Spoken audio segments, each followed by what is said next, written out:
Hey everybody, hope you're all having a good day today, at least as far as Mondays go. You are about to watch my open mic performance from the Thirsty Thursday open mic at the Recovery Room from March 14th. It was last Thursday.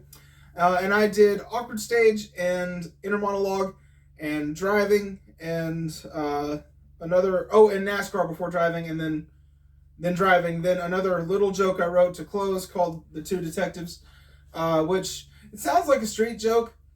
I don't think I'd heard it anywhere else. I thought of it, so if I happen to have stolen this from somewhere, then I'm sorry, but as far as I know, it's totally original. So anyway, yeah, I thought it went really well. There is one screw up because I forgot like half of Awkward Stage, and it's not important. It's just a nice little deviation from the sort of through line that I like to add, and I forgot it.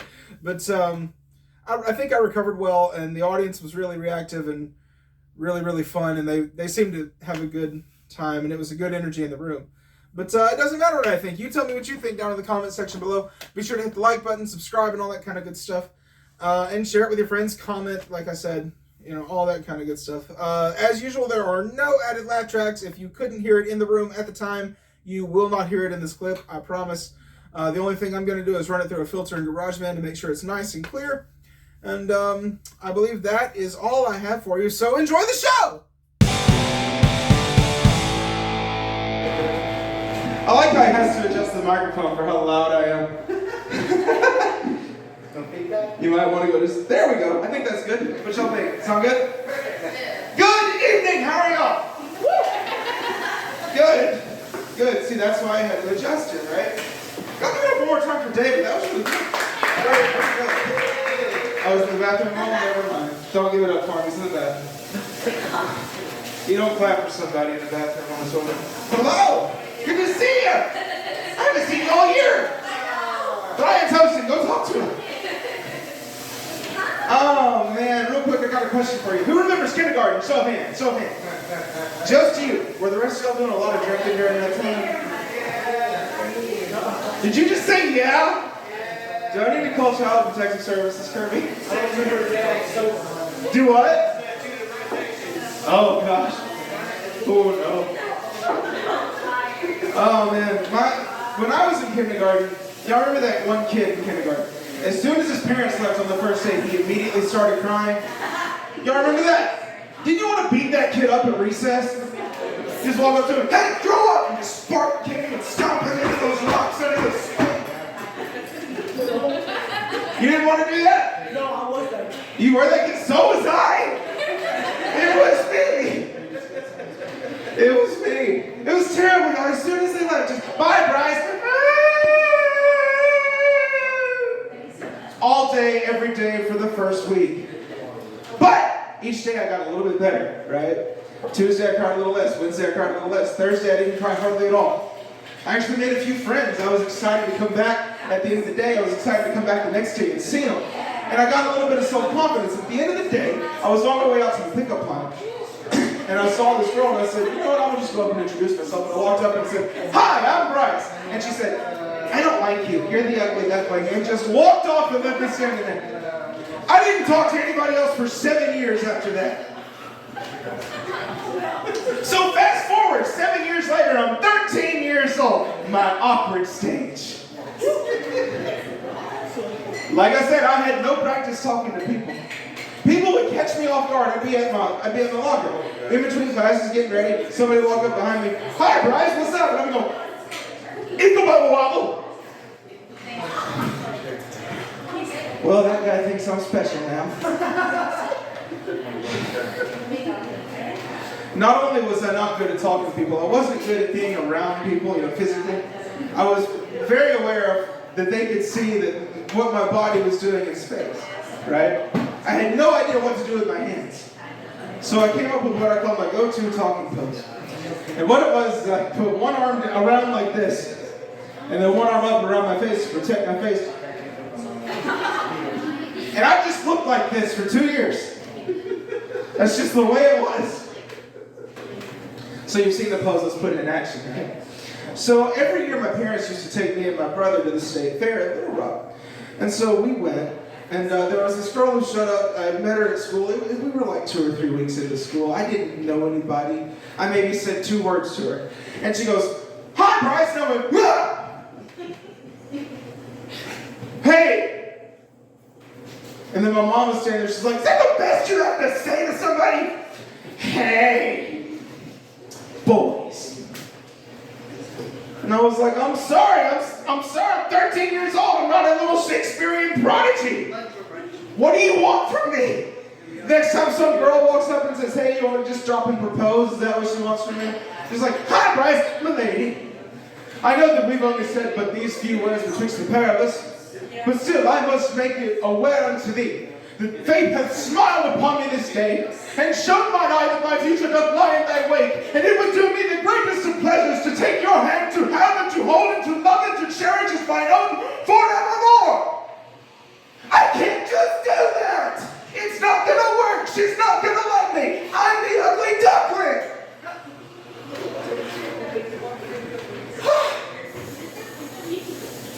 I messed like half that up. It's okay, it's an open mic. Oh man, I've had a hard time writing new stuff lately. You know, you feel that? It's hard, you know? And I figured out what the problem is. I've got a little voice in my head, my little inner monologue. They're not paying attention. They don't care. Y'all care. But my inner monologue, it left. Up and left, just went on vacation. No warning. Just went, "Oh no." That's the last I heard from him. That is what he sounds like, by the way. There's a good chance I need therapy. But this is cheaper, so that's why I'm here. But I think it's a good thing that he left, you know, I think it is. Because he's not very nice to me. You know, he plays with my emotions. He likes to throw my insecurities in my face. Like, a typical conversation with me and my inner monologue would be something like this. "Hey, fatty. Remember that one girl that called you the ugly duckling like 20 years ago? How come you never got over that?" I did. Are you sure? Yeah, I got over it. Then why do you still talk about it? Because it's funny. Is it though? What do you mean? That you never made me laugh. But I make the people laugh, right? I made you guys laugh. Right? Right? Help me out here if I made you laugh or not. Thank you. Thank you. What are those real laughs? I'm sorry, what? They could be pity laughs. After all, that one guy, Jack, he didn't like your stuff. That's one person. One person who said you weren't that funny.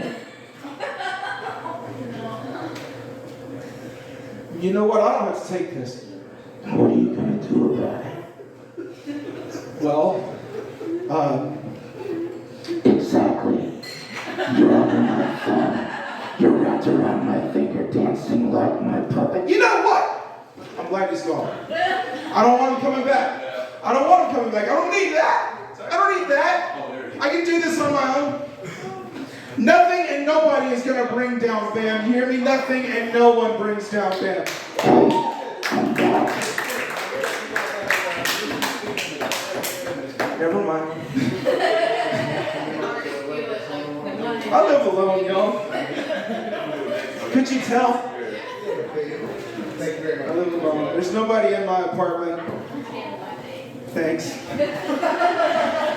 Nobody lives with me in my apartment. I don't ever have company. I used to have roaches. like a year ago, but I got rid of those. I'm starting to miss them. They were pretty good company. Oh, man. So needless to say, I get bored and restless really easily, right?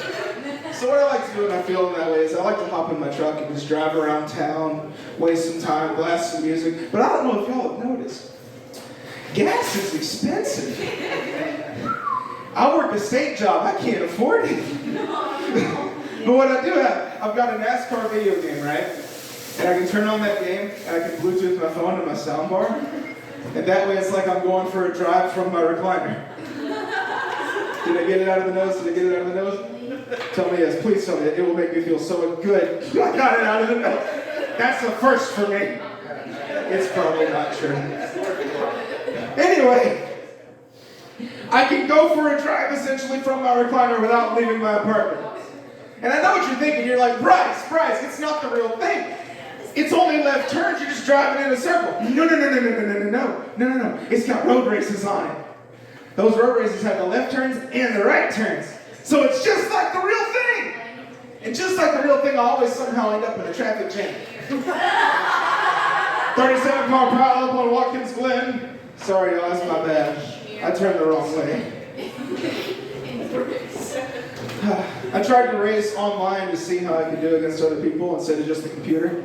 And I came in 41st place. Yeah, I'm not too good. Don't clap for that. There were only 40 cars. I got beat by the pace car. But see, I know where I messed up. I messed up the most important part of a race car. Y'all know what it is? You know what it is? It's the nickname. Good, fast race car has a cool nickname, something that commands respect and helps it to go faster and makes everybody a little bit afraid of it. Think about it. Dale Earnhardt, the Intimidator. Richard Petty, the King. Jeff Gordon, the Rainbow Warrior. Y'all know what I called my car? The Tortoise. Well, they say that slow and steady wins the race.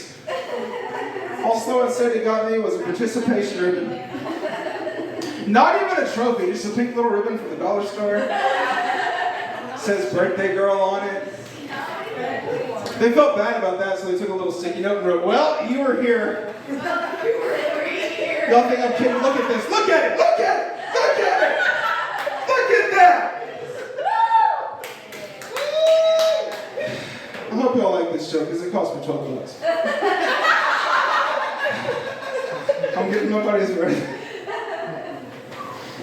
Oh man.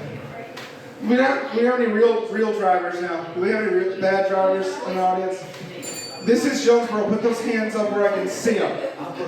Okay, good. 2 hands. I like the 2 hands. Good. You're not even from this country. You're an extra bad driver. Samantha's over there on the wrong side of the street.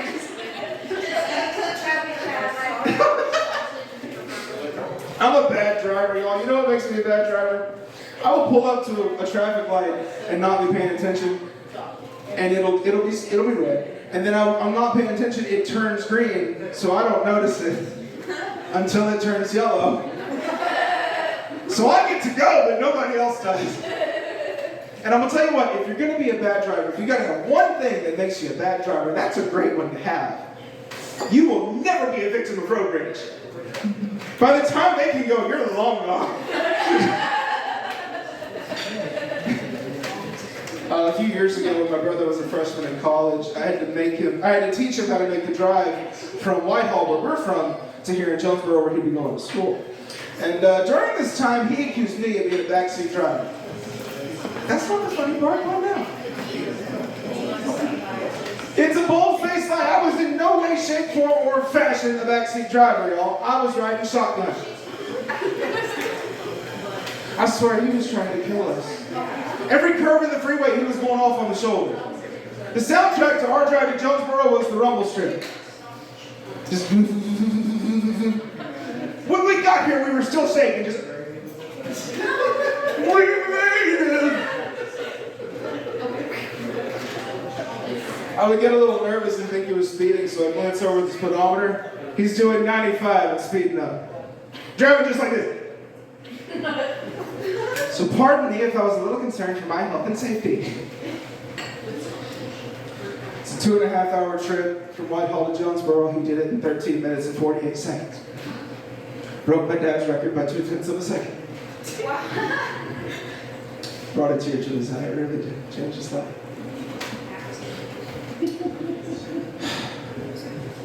I remember when I took my driving test. I was 15 years old. Passed on the very first try. Don't cheer or clap for that either. They were just trying to get rid of me. Let me tell you what happened. So, going into the test, like I said, I was 15. Going into the test, my dad gives me 2 very important pieces of information. He says, number 1, when you go to back up, put your right hand on the back of the headrest of the passenger seat to give yourself that extra leverage to look around. They're going to want to see this done correctly. It's more points toward you passing and getting your license. And number 2, no smoky burnouts in front of the instructor. I said, I think I can manage this. So I'm sitting there and I'm waiting. And the instructor comes out and she's signals at me to start my car. So I do. And then she goes behind me and she goes like this.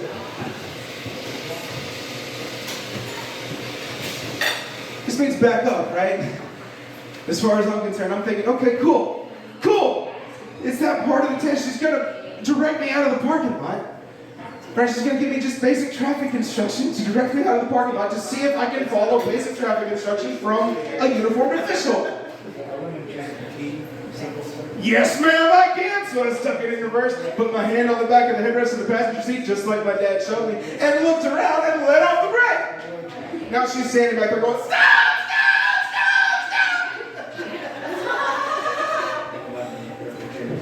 What? She does the same thing. She goes, stop!